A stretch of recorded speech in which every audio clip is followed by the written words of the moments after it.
in most election cycles, you get to this point, there's still some news coverage.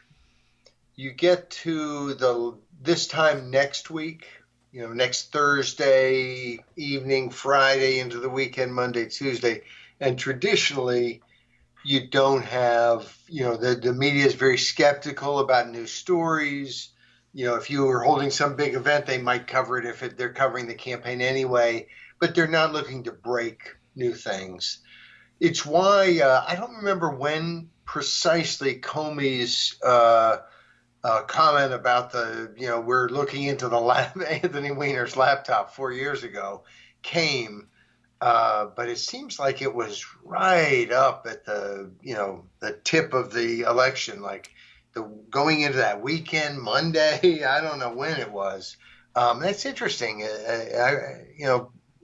I guess it wasn't my campaign, so I didn't, it wasn't burned into my psyche, but that was a very late-breaking thing. And this is a campaign in which I think you could see late-breaking things, partly because the media is so conflicted and so in the mix that they might block something late, or they might bring something in, and that sort of gives other media kind of carte blanche to say, well, they weren't covering it, so we're going to cover it. And I think stories that don't have credibility have actually more or maybe equal access to the media in a situation like this, where you have partisan media, where you have media that wants Joe Biden to win, and I think you have media that wants Donald Trump to win. And frankly, the media that wants Biden to win tends to be all the establishment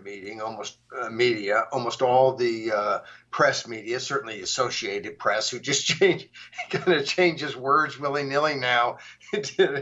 I think of this old Saturday Night Live skit, President Ford would sometimes, fall, and he had kind of a trick knee and stuff. Of course, he was probably the best athlete of any United States president ever. He was a seriously good football player for Michigan. I think he was a lineman or something, but, linemen are really important. When those guys run for touchdowns, it's usually because some big guy blocked and knocked somebody out of the way. So, anyway, he was a very good athlete, but he had a kind of a trick knee, as happens to sometimes good athletes, and he fell down and he had different things.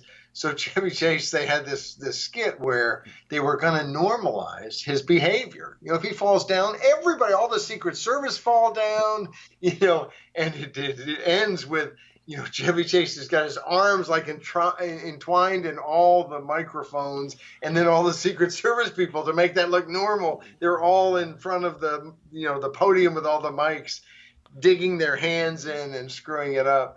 Anyway, that's the idea, that we have to make things look normal. And I think our press kind of has taken that to heart.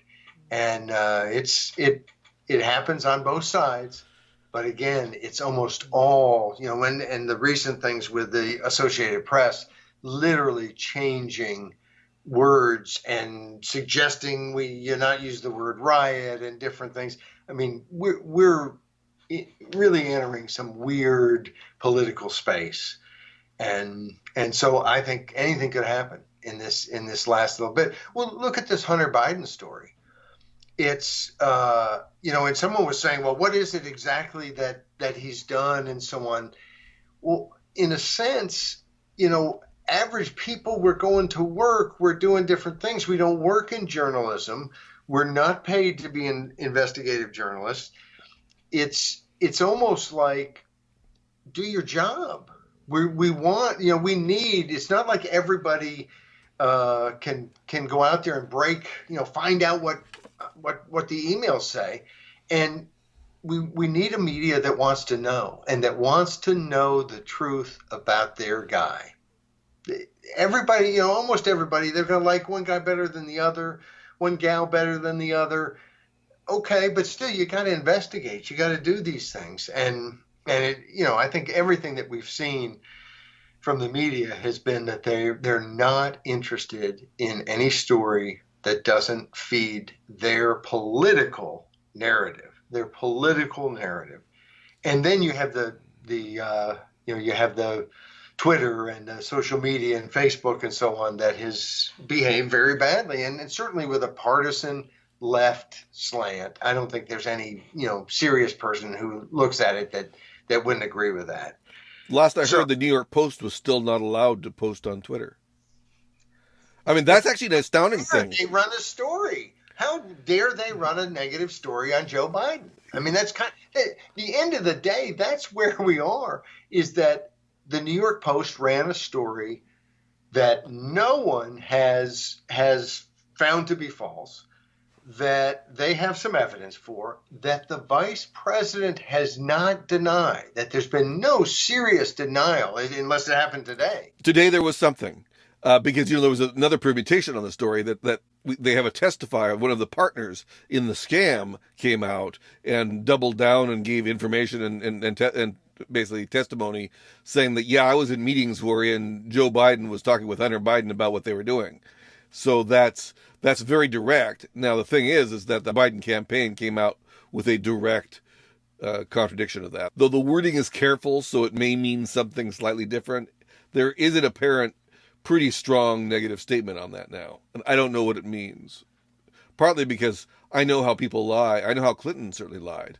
And he liked to be very precise, and he said things just slightly funny so that you know that he's technically true if you know his definitions of the words, like is and things like, He when he said he didn't have sex with that woman, it was in his kind of sick, twisted mind because he didn't define that as sex. Right. He had a very specific definition, and a lot of sex wasn't sex. There you go. A lot of is wasn't is. We are in October. It must be the third week by now, or we're cutting on the final week. We're beyond 3 weeks into October. Wow, it's October 23rd today, as we're recording. We're talking about what you've written this week on thisiscommonsense.org, and this podcast is This Week in Common Sense. But I don't know what time of day it is, hardly. Boy, I'm out of it. Well, you're 3 hours behind anyway, so this is the third full week we're talking about. The fourth full week is up ahead of us, which ends with Halloween and then Election Day soon and then after. Scarier day. Exactly. Well, speaking of scary, let's jump right into Monday's commentary, which, great title. I don't think I came up with it. I think you did. But instead of kidnapping. And, I think you just start out right, because very few people are going to go, I don't know, kidnapping's pretty good.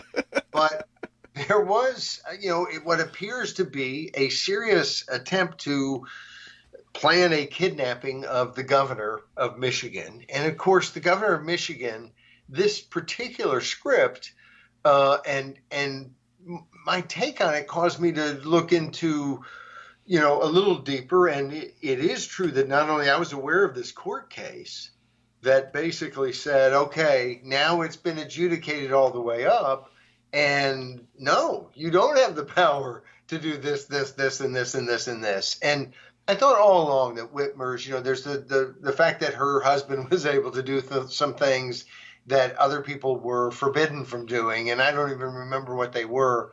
But that's been a big story in Michigan, that her husband, I don't know if it was that he, did something crazy like take a boat out on the lake he did do that at one point. But that's then there were only certain boats you could take on it. If you did a speedboat that used gasoline, somehow that wasn't okay, but you could canoe on the lake. Look, the governor of Michigan, I think there's some good reason for people to be upset with her. And I think, and people could look at it and they could say, well, she did things that she didn't have the power to do. And that is true. And of course, when people in power do things that they don't have the power to do, that's tyranny. And that is serious, and we have a right to rebel. But let's have lunch first. Let's have lunch first before we rebel. Maybe just text, hey, could you, resign your position? Maybe she'll scoot out of the governor's mansion. Maybe go to court like people did and have it adjudicated and have it stopped. And it's amazing that we have a great tradition, and the people who framed our Constitution and our form of government, they believed in revolution. And that's a wonderful thing. That's a wonderful thing, because we started out, unlike every other country in the world, we created our own government. We made a great break from the past in terms of not having a king and having all power kind of flow down. All the power flowed up. Now, it's amazing that you could screw as many things up as they screwed up when you're doing it from the bottom up and so on. It's just, look, human beings, we are good at screwing stuff up. We're also good at then trying again if we're given the freedom to try again. To me, democracy is not having an election. Democracy is having an election and realizing the next day there's going to be another election before too long. And so this process is important. And I say that because I had some people who were attacking that we used the term Chinazi in here, and I thought our language was very light and colorful, and we basically say that during one of the podcasts, I guess last week, we had mentioned that we've kind of chosen the Chinazi style of lockdowns and other things, and we've erred much more on that side than on the side of other countries that did all kinds of things with their government, but didn't abridge, basic freedoms. Taiwan, South Korea, other places, it's not as if they just came in like Chinazis to their populations. Now, they also had a certain level, I think, of trust between their governments and the people that we lack. And it is a serious problem that we lack it, but we can't just pretend that we trust the government if we don't trust the government. And frankly, we're silly to pretend that they trust us when they've shown again and again and again and again that they don't. They lie to us when they think it serves their purpose. They don't trust us. They don't think we're valuable. When we have crisis, when we have 9/11, they tell us to go shopping. When we have this crisis, they basically just tell us to stay in our homes like scared rabbits and wait for drop shipments of Uber Eats and money, and don't worry about anything. Oh, unless, of course, you actually are working paycheck to paycheck and maybe have a service related job in which you're going to have to keep working. But anyway, that's I digress. In this piece, we certainly pointed out what she has done that's wrong, but we also brought in that you then have an attorney general who decides she's going to continue to enforce things that a court has said, the highest court in her state has said, you cannot enforce. So this is, almost everybody in America, certainly on the left, remembers the clerk, the woman in Kentucky who wouldn't do the marriage license. And it's a serious problem when people who are, working won't do their job. And you have to have a chain of command, and somebody has to take charge. But this woman needs to go. And Michigan has a recall, and they're using it. And this is, the governor's overstepping. I don't know what was in her heart, what was in her head, but we can always be generous with people's motives. We don't know. There's no possibility for generosity here. There is none. The court laid it out. She is the highest court officer in the, legal person in the state. This is outrageous.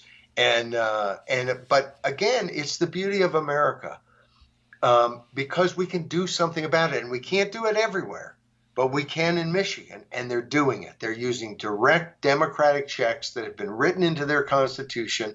They have initiative, they have referendum, and they have recall. And here's where you need it. And back a decade or so ago, I guess the late 90s, you had the California recall of Gray Davis, the governor, very democratic state, where the governor just got taken out, boom. and of course deserved it in every way, shape, and form. Years ago, the mayor in Miami was recalled. 90+% of the voters in the recall said recall him. Now, that's why you need a process like that, because when that's the case, that person doesn't need to be in office for another year or two or three. So anyway, wonderful that we have recall. And of course, this kind of macho flash of, look, the Second Amendment is a wonderful thing, but it is only sullied when people act like that's some cool thing that we get to shoot off guns.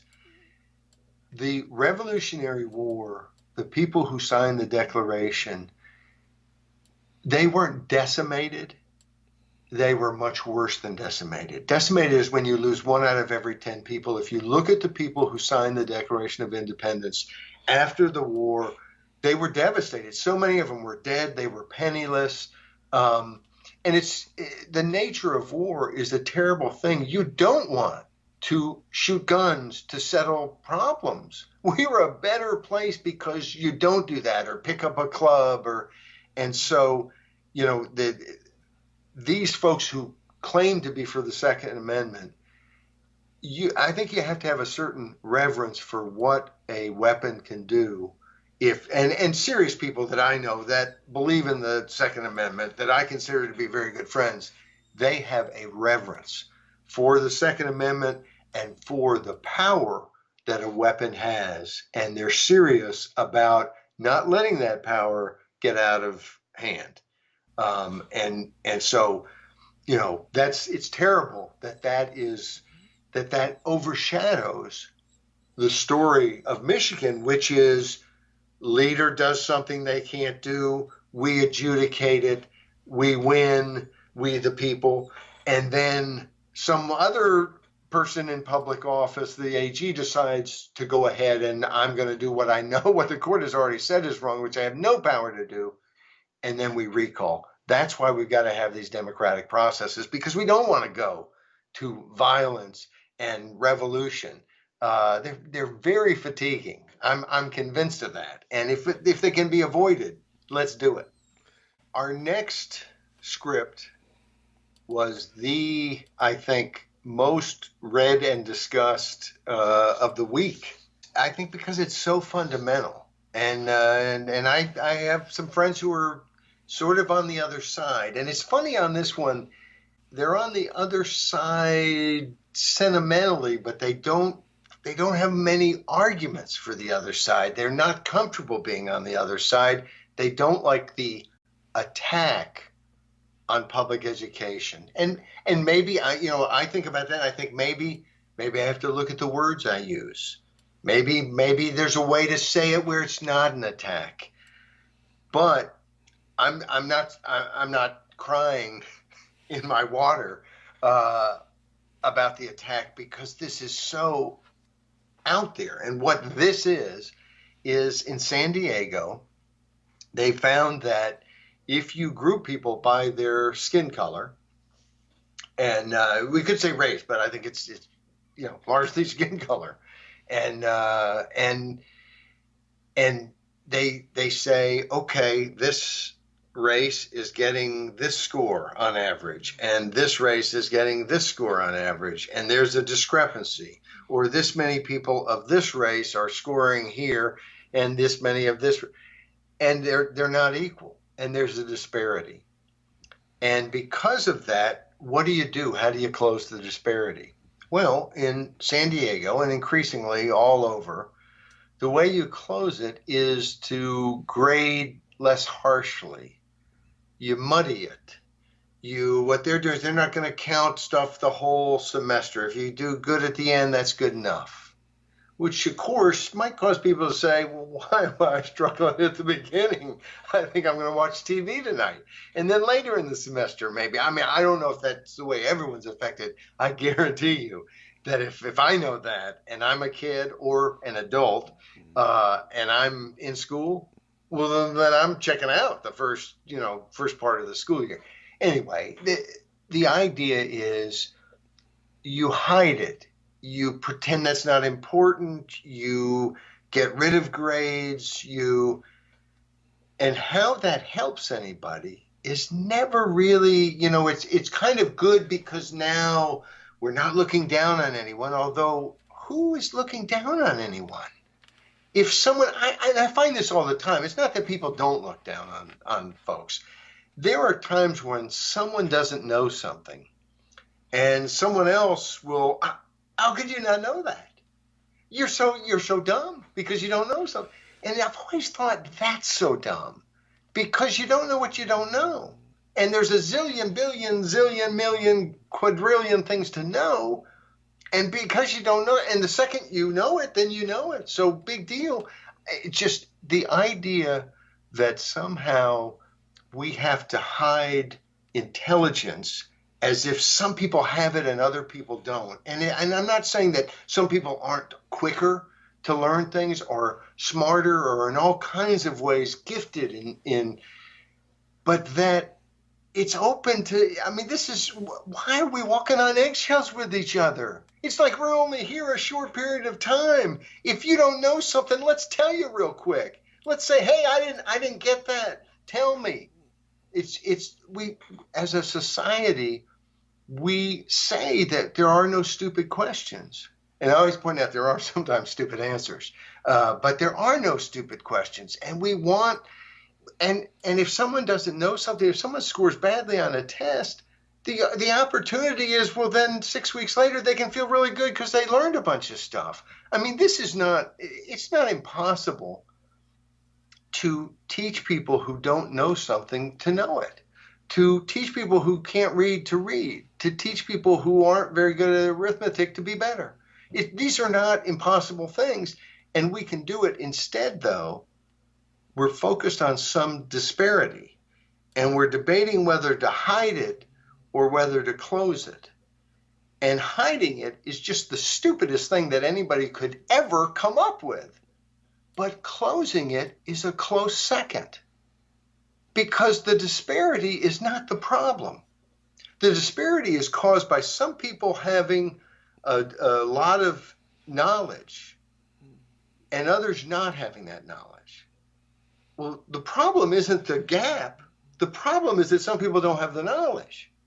You could get rid of the gap by just beating the knowledge out of the people who have it, kicking them out of school. That would solve the whole problem if the disparity is the problem. And people say, oh, that's so silly. It's not. If the disparity is the problem, then meet in the middle. Dumb down these people. Don't let them go to classes where teachers talk. Take the internet away from them. We took our middle daughter out of school when she was in like second grade because she loved math, and she just knew math from the time she was like 2 or 3. I don't know what it was. She just loved adding and subtracting and multiplying and dividing. And so she knew all the stuff, and we were afraid she was getting bored, and we asked if she could, if they could give her some extra problems, some more difficult things and other things. And they didn't want to do that because then she'd still be further ahead. Yeah. As if it was a crime that she was going to learn something a little bit faster. It's just, I don't know how people think that way. And of course, how you think you're helping, this is people of color, but how you're helping any person who isn't getting the education they need by somehow, muting the knowledge of that, by hiding that from everybody, by confusing that, and let's not grade too harshly. The truth is, what would be the best? Almost everybody knows the best thing would be have high standards. Who achieves things? People who are expected to achieve things. People who are not expected to achieve anything hardly ever do. And so anyway, this Merit No More is the commentary at thisiscommonsense.org. And it's not like I'm saying anything that other people haven't said. But I think it's so important to continue to bring these stories up, because who's for them? the people who the most of the blowback that comes, the opposition to the view I expressed, is concerned that somehow we'll be anti-public education, that will hurt these kids somehow, that they need it, and that's why they need public education, even with the knowledge that we're talking about how public education is failing them miserably. And I don't think it's because these people have some secret desire to trick us into hurting these kids. They truly do think public education is the answer. They've been told that a zillion times. They believe it. And I don't know what you can do except to continue to bring up these stories and to find ways to talk about them, because the more we talk about them, I think the more people realize that we cannot have a one-size-fits-all. We're going to have the government tell us that, we can't learn. That's how the truth is, if you get out of people's way, they will do it themselves. And I've thought for a long time with education that we want to just drowned everybody in it. But I think if the second that people had to I really want that, now you've got something. And I think we need to offer education, but we need to let people do it their way. And the idea, I think if you did that, you'd find more rigorous schools. I mean, the charter school movement is happening because parents are concerned that their kids aren't getting it, and they want a more rigorous education. Why wouldn't we give that to them? Instead, we're talking about doing all kinds of kind of touchy-feely things that don't educate anybody, that hide problems. They seem like solutions made up by not really educators so much as by administrators to make them look good on some bureaucratic or journalistic ledger. It doesn't seem, I don't think normal people would look at it and say that's a good way of doing it, but it does look good as, they've done something, right? They've done something to solve a problem.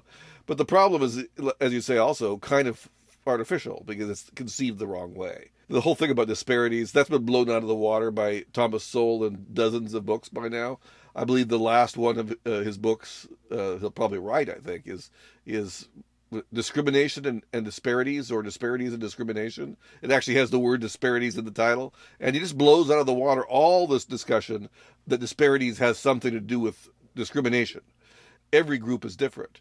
There is no group, any group you have, German, Irish, Turkish, they all perform differently in every different subject. That is not in education, but also in careers, in how many kids they produce. It's just, in almost every conceivable way, there's no way of making us all equal because we're all so different. And the truth is, we like ourselves, but I think personally, I guess everybody's different. But I think I'd really have trouble in this world if everybody was just like me. I kind of like a little difference here and there.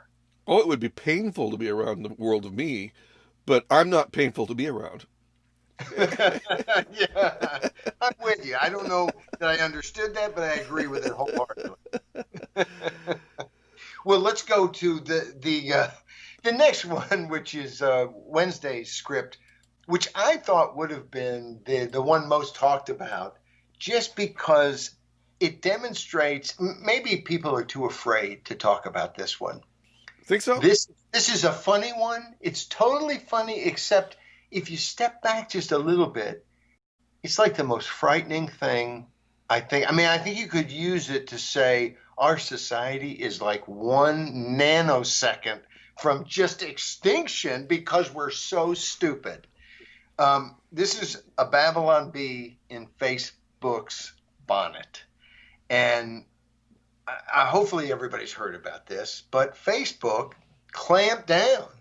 They clamped down because Babylon Bee, which is a satire site, it's Christian, conservative, oriented, but funny. And I think sometimes their stories in depth aren't maybe as good as some of the Onion stories in depth, but their headlines are just so funny that it's almost like, the story. The truth is, the story, even at the Onion or Babylon Bee, usually the headline captures most of the punchline of the piece anyway. So it's not like there's this long hilarious story that's attached to a lot of these, but they're just so good. So Mazie Hirono, who is a senator from Hawaii, is actually, most people would know her as the senator who told men to shut up and sit down or something during the Brett Kavanaugh thing. So she got a lot of press for that. So she had asked this new nominee for the Supreme Court something goofy about, had she ever done a sexually inappropriate thing? And that led the Babylon Bee to have some fun with her, right? That's the whole deal. That's the setup.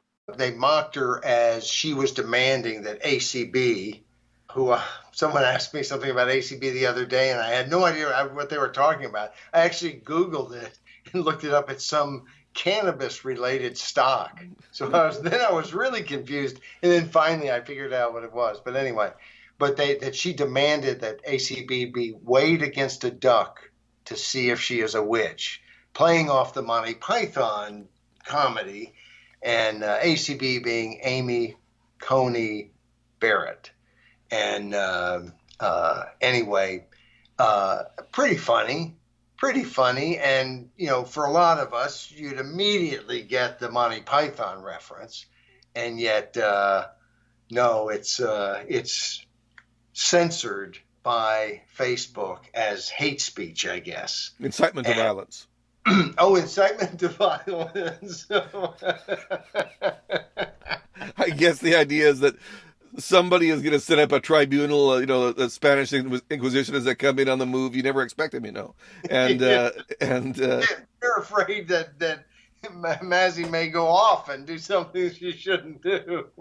No, I don't think so. Anyway, but now Facebook, after the commentary airs and the masses, of America rise up, Facebook has apologized now. But what does this say? That it's like we have no judgment. It reminds me of these stories about the little girl who brings a butter knife in her lunch bag to cut up her apple and is suspended for bringing a knife to school, or the kid who bites his sandwich into a pistol and the shape of a pistol somehow and is in trouble. Or, they call the police or something and the kid's 6 or 8, or these are the types of things that, and then the excuse is, well, the rules are the rule. There's zero tolerance or something. We've gone insane. I mean, you cannot be that ignorant as an adult or that willing to follow the rules. This America, we don't follow stupid rules. I'm sorry that no one included you in on that. That's kind of the unspoken thing. I saw this article about Taiwan where they were taking refugees from Hong Kong, and there was something about, well, is this an official policy, and are you doing it? And they're worried about all the diplomatic things, and the guy in Taiwan says, do it and keep your mouth shut. And I thought, is that a philosophy that we can embrace and thrive with, or what? Anyway, well, here in America, it's like that. We don't follow any laws that are really stupid. And anyway, but think about how does judgment get to the point where you clamp down on something like that days later you're apologizing for? It's, part of it is being too quick to clamp down on anything because somehow we can't see it or we can't hear it. And, again, we can't be treated like, children, or we start to become like children. I mean, the expectations are really important. And if we're expected to never make any decision ever and never hear anything that that unsettles us in any way, you know, I'm pretty afraid of what the future looks like. And if we're going into that future, we're going to need the Babylon Bee. Let me tell you. Yeah, well, it might be our only respite, just to, at least to laugh at our servitude.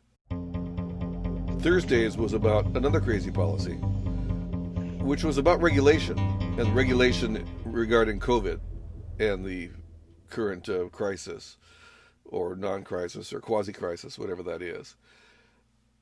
Well, it's a crisis, but it's not the crisis I think that we're constantly told it is. And I mean, you know, it's interesting that I saw something the other day, this week, about that the percentage of, you know, the death rate this year is not really up.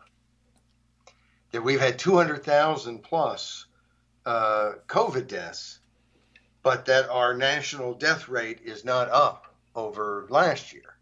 That's actually very interesting, because earlier in the year, like right in March and April, they were worried because they saw a spike in deaths overall, and they didn't know how to deal with that. Well, if overall now it isn't the same, that means that we've redistributed deaths, is that there were deaths early on that haven't borne out the rest of the time.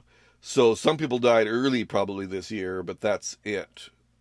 Yes. Because there was that bulge in just general deaths expected over the year, or, you know, month to month. And then there was that bulge in March and April. Right. And it concerned me because because none of us really knew where they were all happening, because it wasn't all happening in the COVID deaths at that time. So that's very interesting. And so we were worried, how was it being shuffled? Well, one of the shuffling could be because so many of the hospitals were shut down and people weren't getting the treatment they normally would have gotten. Right. So they're dying of other things. Yeah. Because here it's called for a new normalcy. Basically, the point I'm trying to make here, Ronald Bailey talks about this testing and, you know, all kinds of arguments back and forth in testing, but the key is to make it to where people can get tested all the time. If you want to be able to move around, to do more things, the more knowledge you have, the more you're able to do that. And the problem is the FDA has been slow to allow totally in-home tests. They're now testing sometimes in-home, but then it has to go somewhere else. There's all kinds of different variations of what's allowed and not allowed. And frankly, I'm no expert on it all. I haven't studied regulation in this field forever. But the point I make is that this is not, we found this crazy thing. Government's regulating healthcare and regulating drugs and medical devices, and getting them on the market is a slow, cumbersome, obnoxious, bureaucratic process.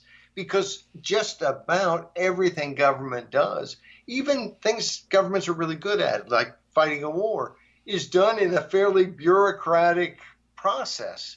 And we see again and again, especially in this sort of situation where something is new, we didn't know all about it, and you see that entrepreneurship is what's quick and innovative and often wrong. But because lots of people can go out there and be entrepreneurs, 5 of them are wrong, but 1 of them's right, and boom, we got it, and it's quick. And the others go, well, what the heck? I didn't get that one, but I'll get the next one. And the truth is, if they're thinking that way, they may be wrong a lot. But if you're an entrepreneur who's constantly coming up with ideas that are wrong, sooner or later you're going to come up with one that's right. It's like the speech that we've talked about, where if you have robust speech, you don't have to worry that somebody said something that wasn't right. You start policing everything somebody says that hasn't already been deemed to be right by proper authorities, and you've got no communication, and you've got nobody who's motivated and incentivized to talk about it and come to the solutions. And so this piece is not about, we found something and it's inside this one part of the government. This is just common sense. And that's why we call This Is Common Sense, Common Sense. This is commonsense.org, because this happens again and again, and we have to recognize it and stop allowing the government to control so much of our lives. And you see it in a pandemic. You see it, think about how marijuana is legal in a lot of places in this country now, not because they convinced people that you should legalize it, but because people got so tired of people they love dying in immense pain and suffering.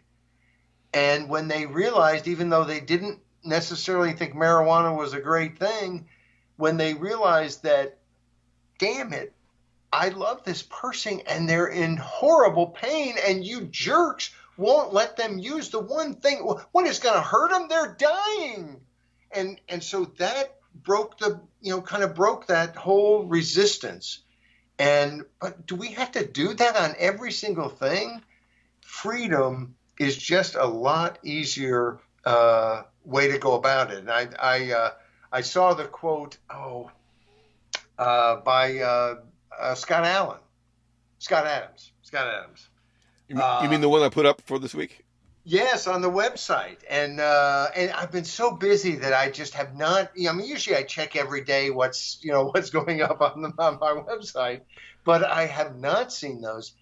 That was such a wonderful quote that he had up about this exact sort of thing. And it does remind me also about how freedom is like the truth, because actually when it gets down to it, freedom is easier, just as telling the truth is easier, because lying means you have to remember all your stupid lies. That's actually kind of what regulation is like. Regulation is having to remember all your lies, which is just well, and what he was pointing out is that we would give up a lot for freedom, because without freedom, what good is life? What fun is living if you're not free to do it and to its fullest? And it has repercussions in everything else. You don't have abundance unless you have the incentive for people to work hard. And if they're not free to keep what they make, I remember years ago seeing a documentary on the Soviet Union, and they pulled out something like they allowed people to use like 1% or 3% of their land. This is after a whole bunch of people had starved to death, when they collectivized everything. Right. And they started allowing people to use a little bit of their land to produce for themselves. And I think it was 3%, and that 3% ended up providing 27% of the food in the country. And so you had 3% producing 27% and 97% producing 73%.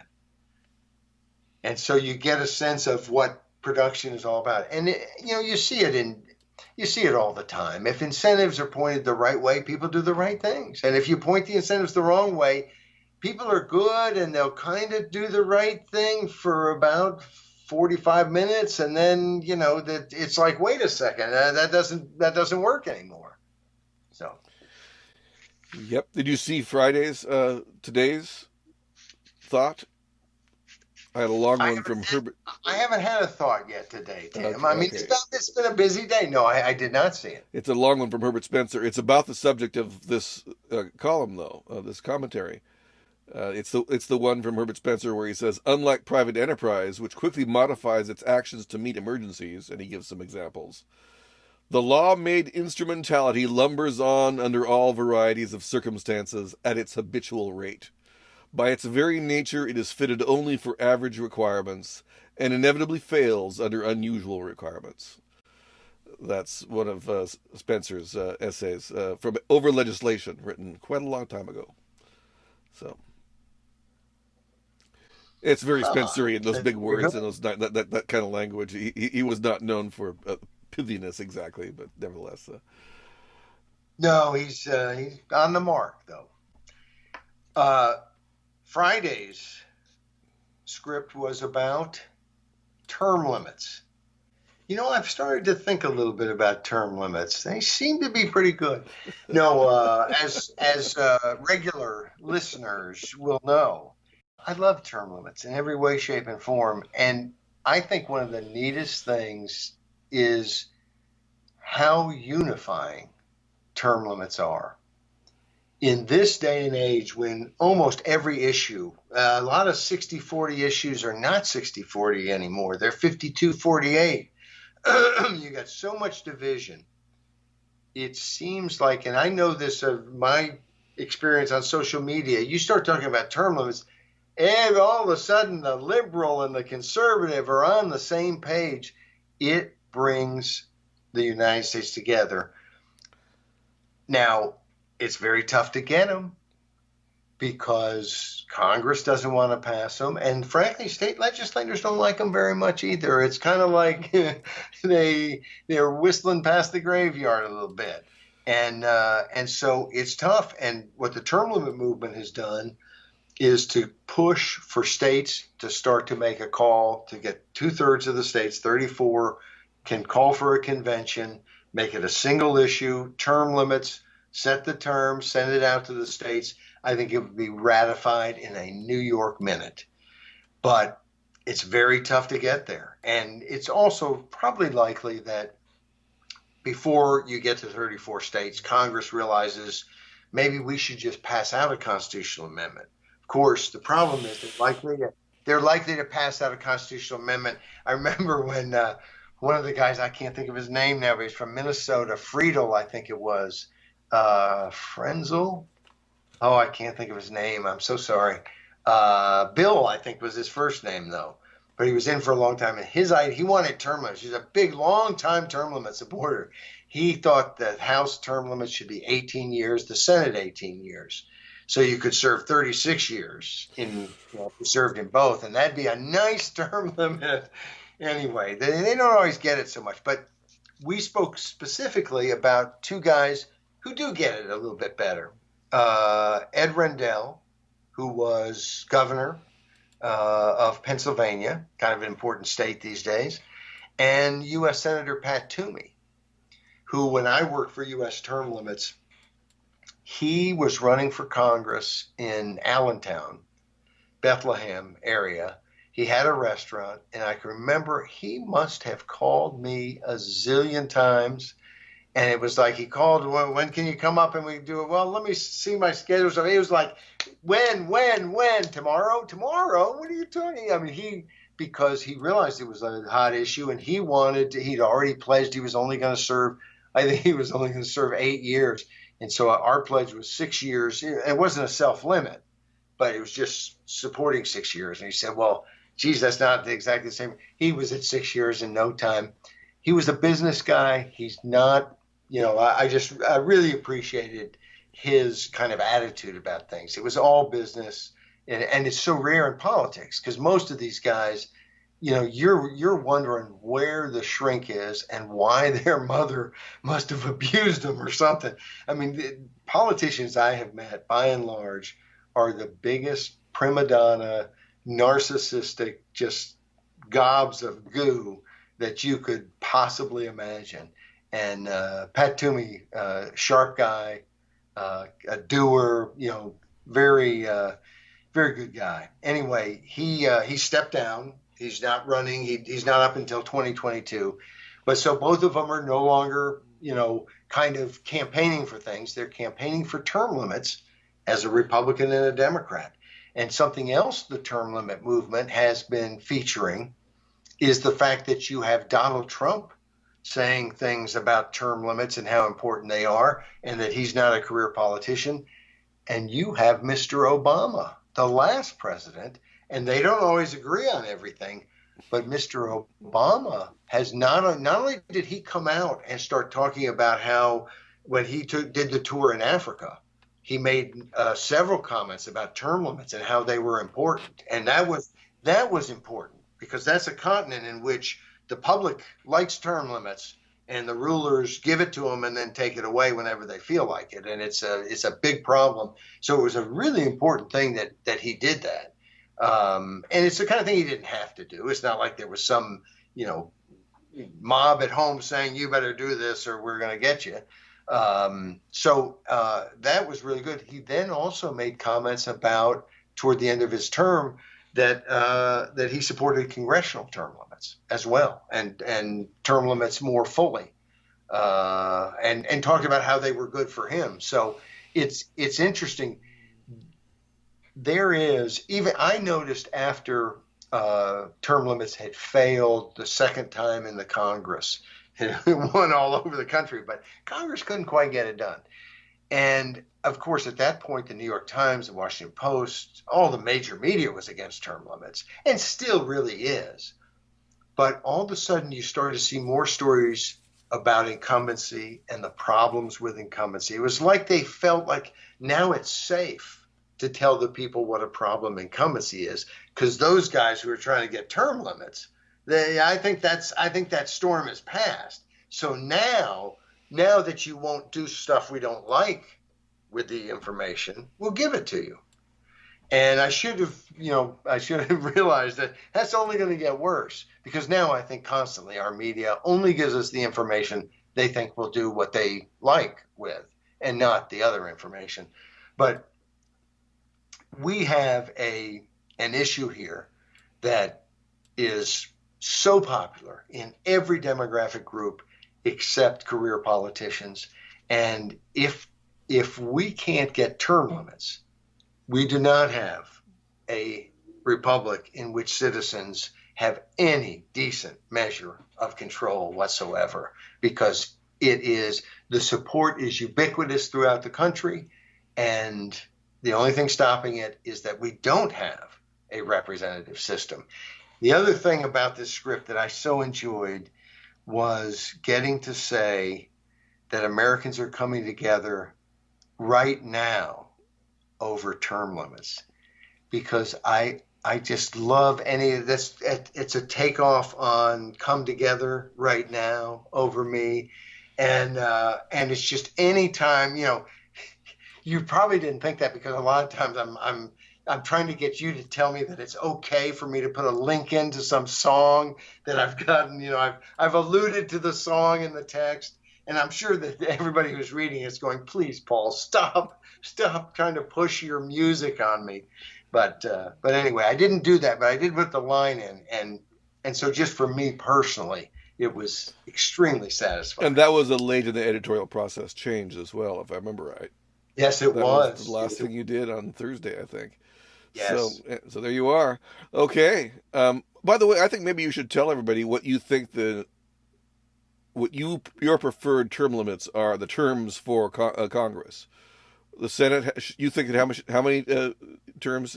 Two terms for the Senate, which would be 12 years because they have 6-year terms, and 3 terms for the House, which would be 6 years because they have 2-year terms. And the way I would look at it is, if your term length is 2 years, 4 years, then, if it's 4 years, 6 years, it would be 2 terms. If it's 2 years, then it would be 3 terms. I like the idea of, and some term limit people don't. There are term limit kind of people who say 1 term. It's no good after 1 term.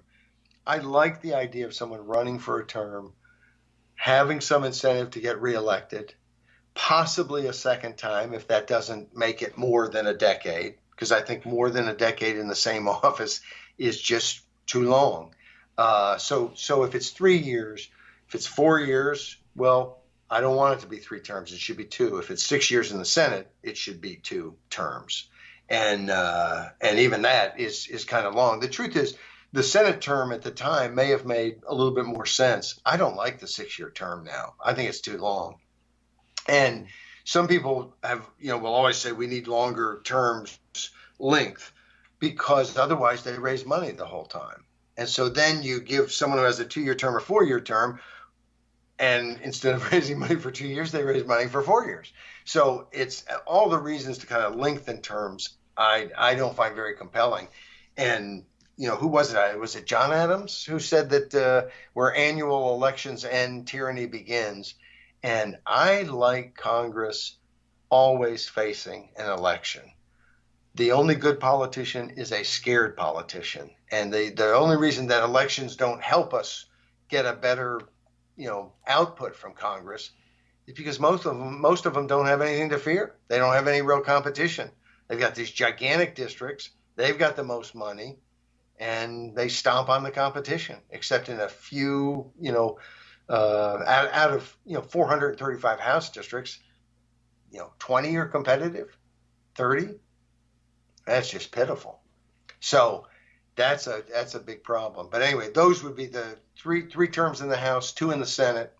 And that's what most of the states, they went. Some states, you might have a Senate that has 2 terms, 4 years, 8 years total. House that has 2 years, maybe they have 4 terms, 8 years total. That's what Florida has. But those are the kind of links. And I like the 3 terms in the House, 2 terms in the Senate. Okay, very good. We just need to clarify those little things every now and then. It's good because you can talk about it, and some people out there are thinking, well, what's the number? Yeah, and I'm still trying to wrap my head around your theory about the terms and term limits for the Supreme Court. So well, and you would think I like term limits. I like term limits for everything, but the funny thing about the Supreme Court is, and I'm not sure what the right length is. Maybe 12 years. Maybe it could be even longer because it's a different job. But the only reason I like term limits for the Supreme Court is because I don't want. It's just too much power. And I don't like the way the political process is, they're going to start putting younger and younger people and trying to take as much time. And, so for those reasons, I like it at the Supreme Court level. Overall, our lifetime tenure for federal judges is the right way to go. It seems to me that it has worked out. It has created an independent judiciary that is, has all kinds of problems, but it works better than any other branch of government. The independence that the federal courts have does not exist at the states. Every state court, I never want to be in state court. They're crooked. I don't know how else to say it. They're all political. They're goalies for the establishment. Every state I've worked in, I just find the state courts reprehensible, crooked, political, rotten. And the federal courts, I've lost all kinds of, I've been in federal court where they said you're guilty and I go to jail. Because I resisted the draft. The federal courts have not always been my best friend. I'm just saying they have a level of independence. They make all kinds of mistakes. We're not looking for perfection, or at least expecting it. But the lifetime tenure has created that dynamic. And I've looked at a lot of different plans about state court reform, like the Missouri plan that they have now, where the bar associations have like all kinds of a private organization made up of lawyers, has all kinds of, kind of official roles, and picking in Missouri, for instance, they give the governor 5 choices. The bar association does. I wrote a column 15, 20 years ago saying, yeah, let's do it this way. 1 year, the bar association, the next year, the Rolla, barbershop quartet will pick a judge. The next year, why should the bar association be deciding who all our judges are? That's outrageous. It's a private institution with just tremendous power written into the law, kind of. So I've been looking for different reform, and I just, as I get older and I realize I don't have much time left, I decide, why don't we just do what the federal judiciary's been doing, and let's give lifetime tenure. And maybe maybe it's different. Maybe maybe there's too many circuit court justices or something. I don't know.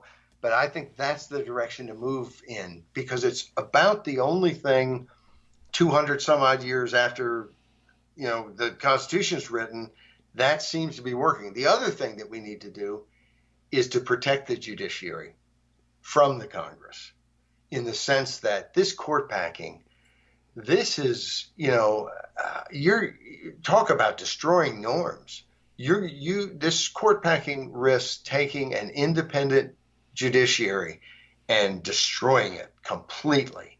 And if that happens, it was just a slippery slope. And what should happen instead, I think we talked about this a little bit last week, Yes. is let's reform it and let's put it in the Constitution so that when they say we want to change the number of justices, you say, okay, that takes a constitutional amendment. Now you're going to have to talk to the public instead of just your political hacks in D.C. That was Paul Jacob, and this has been This Week in Common Sense, his weekend podcast covering the stories that have appeared on thisiscommonsense.org. My name is Timothy Verkula. You can find me at Workman and Workman.com. That's Workman with an I, not an O. And this podcast is available, yes, it's available on a number of podcatchers and on SoundCloud and on the website thisiscommonsense.org.